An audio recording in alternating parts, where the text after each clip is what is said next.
इन छोटी छोटी बर्ड्स को देखकर अंदाज़ा लगाना मुश्किल है कि कुछ समय के बाद यही पौधा इतनी खूबसूरत फूलों से भरने वाला है। और अगर आप भी इस तरह इस बार अपने घर में डालिया की ऐसी ही शानदार ब्लूमिंग चाहती हैं तो अगस्त से ही इसकी तैयारी शुरू कर दीजिए। चलिए जानते हैं डालिया को लगाने और इसकी भरपूर फ्लावरिंग का पूरा तरीका। हेलो फ्रेंड्स, आज फिर मैं अपने प्लांट लाइफ चैनल में एक नई और अच्छी वीडियो लेके आई हूँ जो कि ये जो फ्लावर प्लांट है सबको पसंद है। इसकी जो ब्लूमिंग होती है वो बेहद ही खूबसूरत होती है। तो चलिए हमारे वीडियो के साथ अंत तक बने रहें। डालिया एक बहुत ही खूबसूरत फ्लावरिंग प्लांट है फ्रेंड्स, जो अपने बड़े बड़े और रंग बिरंगे फूलों के लिए माना जाता है। इसके फूल लाल, गुलाबी, पीले, नारंगी, सफ़ेद और कई अलग अलग शेड्स में दिखने को मिलते हैं। इसके फूलों का आकार फ्रेंड्स अलग अलग वैरायटीज़ में अलग अलग होता है। डालिया मूल रूप से मैक्सिको और सेंट्रल अमेरिका से जुड़ा पौधा है। यह एक एस्टेरेस फैमिली का सदस्य है। इसकी बहुत सारी वैरायटीज़ उपलब्ध हैं। डालिया के लिए मिट्टी सबसे ज़्यादा महत्वपूर्ण होती है फ्रेंड्स। मिट्टी ऐसी होनी चाहिए जिसमें पानी रुके नहीं और ड्रेनेज अच्छी हो। आप गार्डन सॉइल के साथ कंपोस्ट या अच्छी तरह सड़ी हुई ऑर्गेनिक खाद और ड्रेनेज सुधारने के लिए कोकोपीट, पेरलाइट जैसी सामग्री मिला सकते हैं। मिट्टी आपको बस इसी तरह हल्की भुरभुरी तैयार करनी होगी फ्रेंड्स। डालिया को आप सीधे ज़मीन में या बड़े गमले में भी लगा सकते हैं। अगर गमले लगा रहे हैं तो अच्छी ड्रेनेज वाला बड़ा पॉट चुनें, क्योंकि डालिया को पानी जमा हुआ बिल्कुल पसंद नहीं है। जो छोटी वैरायटीज़ के फ्लावर होते हैं उसे आप कंटेनर या गमले में आसानी से उगा सकते हैं। अगर आपके पास डालिया का ट्यूब यानी कि कंद है, जिसे बल्ब भी बोलते हैं, तो इसे लगाते समय सही डायरेक्शन का ध्यान रखें। जिस तरफ पुराना स्टेम या ग्रोथ पॉइंट होता है वही हिस्सा ऊपर की तरफ होना चाहिए फ्रेंड्स। बल्ब को ज़्यादा गहराई में दबाने की ज़रूरत नहीं होती है।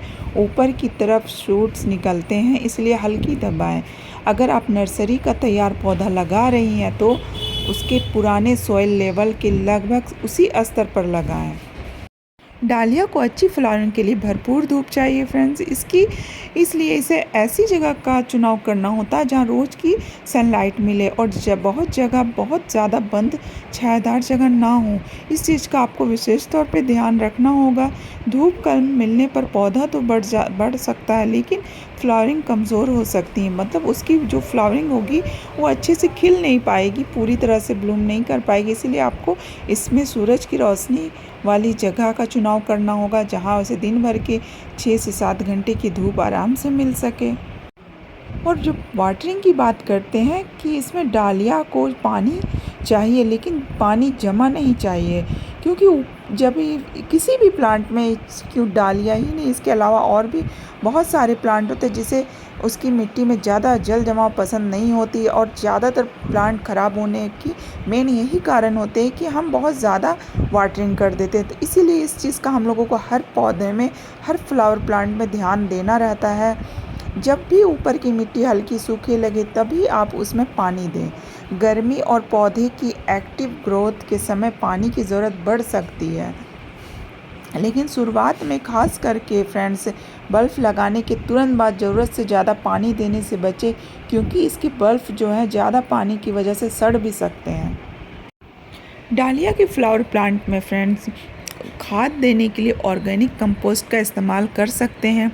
जब पौधा अच्छी ग्रोथ करने लगे तभी और फ्लावरिंग शुरू होने वाली हो तब फ्लावरिंग सपोर्टिंग फर्टिलाइज़र का इस्तेमाल किया जा सकता है। ध्यान रखें फ्रेंड्स, बहुत ज़्यादा नाइट्रोजन वाली खाद देने से पत्तियां तो खूब आ सकती हैं, लेकिन फूल बहुत कम नहीं होंगे। इसलिए ज़्यादा नाइट्रोजन वाली खाद अपने डालिया के प्लांट में नहीं दें। और सबसे ज़्यादा फ्लावर पाने की कुछ ट्रिक भी है, आइए मैं बताती हूँ। ये मेरी फेवरेट टिप है।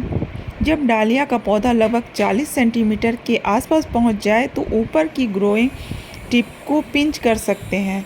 इससे पौधा ज़्यादा ब्रांचेस निकालने लगता है और एक ही स्टेम पर निर्भर रहने के बजाय आप इसे बुशी बनाएं, बुशी बनते जाता है। अगर उसकी पिंचिंग करेंगे तो बुशी बनेगा प्लांट, और ज़्यादा ब्रांचेस का मतलब है फूल आने की ज़्यादा चांसेस हो जाते हैं।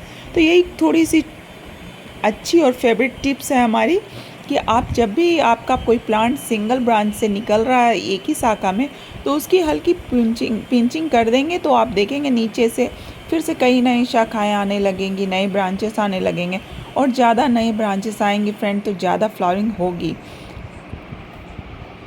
डालिया की कुछ वैरायटीज़ काफ़ी ऊंची हो जाती है और बड़े फूलों के कारण इसके स्टेम झुक जाते हैं, इसलिए जैसे जैसे पौधा बड़ा हो ज़रूरत पड़ने पर इसे स्टिक या सपोर्ट की ज़रूरत होती है। जैसा कि मैंने अपने इस फ्लावर प्लांट में देख सकते हैं, मैंने एक स्टिक लगाई है लोहे की। ये काफ़ी ऊंची हो गई थी, झुकने भी लगी थी फ्रेंड्स नीचे की तरफ।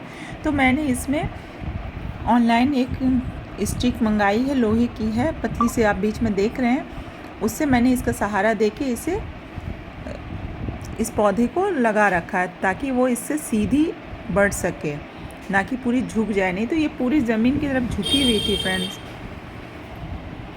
इसे कीड़ों से बचाने के लिए फ्रेंड्स नीम ऑयल का स्प्रे करना होगा आपको, क्योंकि इसमें एफिड और स्नेल बहुत ऐसे कीड़े होते हैं जो लगने का डर होता है, जो भी ख़राब करता है। आप पत्तियों को चेक करते रहें हमेशा, जिससे आपको पता लगेगा कि हमारे प्लांट में किस तरह की कीट अटैक नहीं हुई है। डालिया की एक ख़ास बात होती है फ्रेंड, इसके जो बल्ब को सही तरीके से संभाल कर आप रखेंगे तो फिर अगले सीज़न में भी लगाया जा सकता है। सीज़न के अंत में जब पौधे की ऊपर की ग्रोथ खत्म हो जाए तो बल्ब को सावधानी से निकाल कर साफ़ और अच्छी तरह सुखाया जा सकता है। फिर इन्हें ठंडी और सूखी फ्रॉस्ट फ्री जगह में सुरक्षित रखा जाता है। फिर आप उसे नेक्स्ट ईयर आराम से इसे नए प्लांट तैयार कर सकते हैं, क्योंकि ये आपका बल्ब बहुत अच्छे से सेफ रह सकता है। अगर आप इसे सही ढंग से रखें तब ये बच सकता है। तो दोस्तों, अगर आपने भी अपने गार्डन में बड़े और खूबसूरत फूलों वाला डालिया लगाना चाहते हैं तो इन बातों का ज़रूर ध्यान रखें। अच्छी ड्रेनेज वाली मिट्टी, पर्याप्त धूप, सही वाटरिंग, समय में खाद देना और पिंचिंग करना, ये कुछ कुछ छोटी बातें हैं जो ध्यान में रखेंगे तो आपके यहाँ भी बहुत शानदार फ्लावरिंग होगी डालिया में। और आपको अगर ये मेरी जानकारी पसंद आई हो तो लाइक करें, चैनल को सब्सक्राइब करें और ऐसे ही गार्डनिंग की नई नई जानकारी के लिए जुड़े रहिए। मिलते हैं अगली वीडियो में आप लोगों से, तब तक के लिए अपने पौधों का ध्यान रखिए और अपने गार्डन को फूलों से सजाते रहिए। Bye bye.